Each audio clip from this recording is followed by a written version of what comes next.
Yeah, man. Do y'all Pacers don't have do surprise y'all some people, have bro. any X factors y'all want to highlight that y'all want to be put on record for acknowledging going into this NBA Finals? Um, yeah, just so you can get your credit now on whoever Think y'all. Andrew Nembrandt for the Pacers. He is a he is a guy who plays good defense. And he's shooting the long ball really well right now. I think he could be an X factor for the Pacers. And then I don't think he's an X factor because he made his first All Star appearance. But if you look at Jalen Williams, historically speaking, he has pretty good games against the Pacers. So I could definitely see, a J Dub game where he has 25 plus. What if he Um, rivals? Do you think he could possibly talking about him being an X factor? Hear me out. Could he rival Shea for Finals MVP?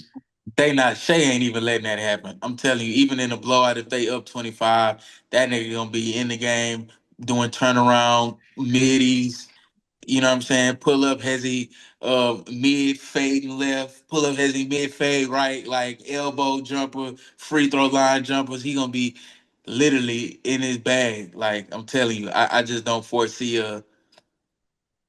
I don't know how many finals he gonna get back to because once the league be like, all right, we ain't letting another Oklahoma City like y'all got y'all one championship in y'all's franchise history. We ain't letting that shit happen again. So he has the he has the opportunity and the space right now to cement his legacy as a Hall of Fame player, SGA, by winning an MVP, by winning a championship, and by winning Finals MVP, all in the same year. He's gonna put himself in very great company. And then I didn't really even peep this about Shea.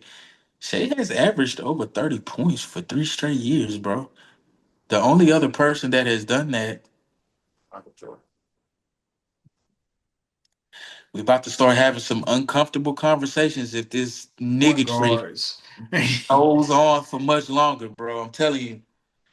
I'm telling you. And then he wasn't really too far off his rookie season. Obviously, he got drafted to the Clippers. You ain't getting no burn. He averaged like 10 points his rookie year with the Clippers. And then after that, right? After his rookie year, after because he got traded his rookie year, right? He got traded after his rookie year. Hold on, that's Because right. that second year, he was on the Thunder. He averaged 19. Yeah, he got traded. He got traded in his Right. rookie So year. he averaged 10 points his rookie year. He averaged 19 his sophomore year. And then every year after that, it's been 30 on 30 on 30. 5 years in the league, man. And meeting average 30 the last 3 years.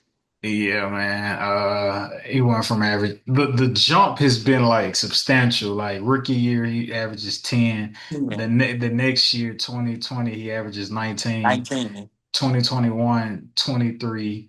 2022, 24.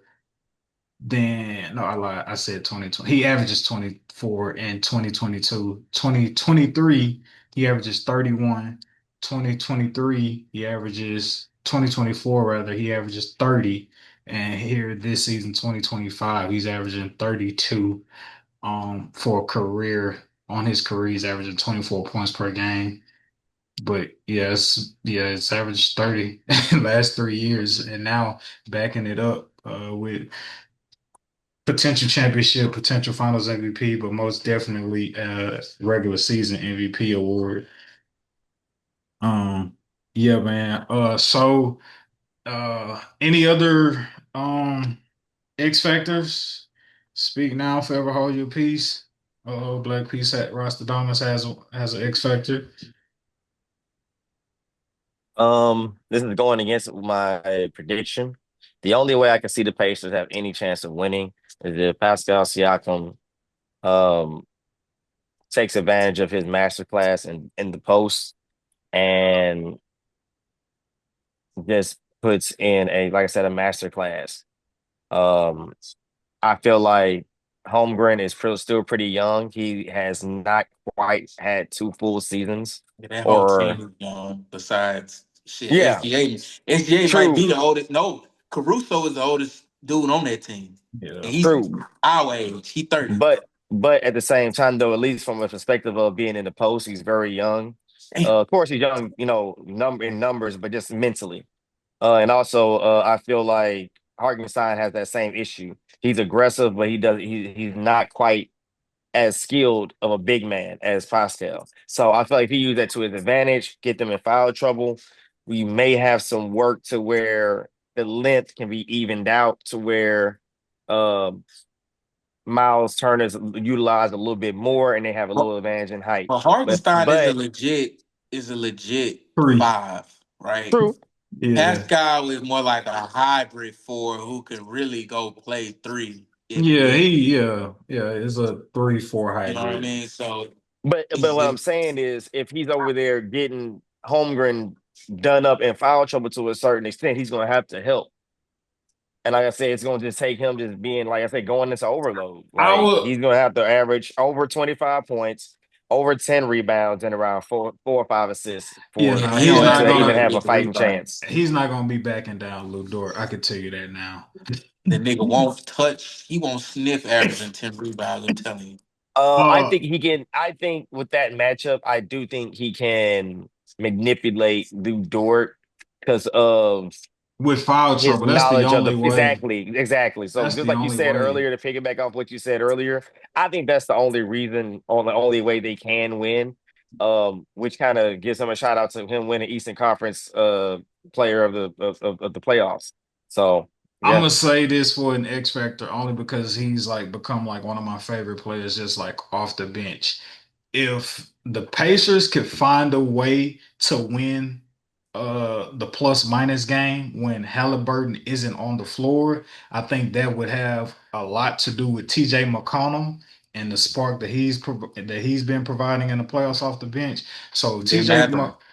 in Matherin, if he get the minutes, I think Carlisle is more invested in giving McConnell guaranteed minutes as opposed to it fluctuating game to game with Matherin. But yeah, if they can win at plus minus when Halliburton is not on the floor, and that having a lot to do with TJ McConnell just being able to keep the offense rolling at a high pace, rebounding, assisting, getting timely makes, creating, getting to the foul line. So when Halliburton comes back in, they're not, the game is either close or they're not always having to play from a grave deficit. I think that'll be a major X factor in terms of the Pacers having a chance to win with TJ McConnell's impact when Halliburton is not on the floor. But even though I like you, Halliburton, OKC in four.